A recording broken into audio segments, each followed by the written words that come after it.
Was it Mr. Tata, Mr. Ratan Tata himself, many Tatas of course, but Mr. Ratan Tata himself who took it upon him to make it deliberately more international, or how did that come about?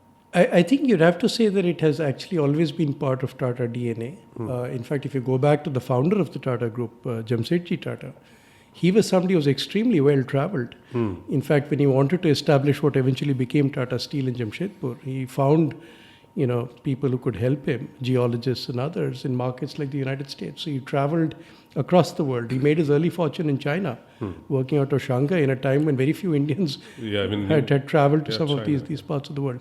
So I think that was always in the Tata DNA. What probably hampered the Tatas post-independence, I think, was the fact that the economy and government policies sort of pushed the entire country into being largely a socialistic, protected economy. That's right. And there was very little you could do. I mean, under the license Raj, anything that you wanted to do to expand operations, to create new products, required government's action, often was denied.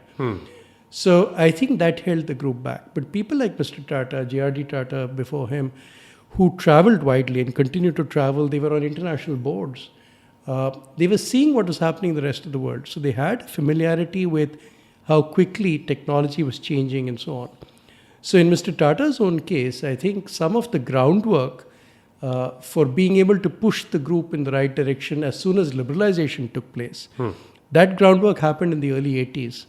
He actually wrote out a strategic plan for Tata Industries, which talked about the many new industries Tatas ought to consider entering, which included, process control industries, the entire IT revolution, which was taking the US by storm through the 1980s. He'd seen all of that and wanted the Tatas to play a role. And after liberalization, when market conditions permitted that, you'll see a string of joint ventures, which is the easiest way to sort of access technology and get started. Joint ventures with Honeywell, with Lucent Technologies, with AT&T, with IBM for hardware, with Mercedes-Benz. You name it, the Tatas got into that.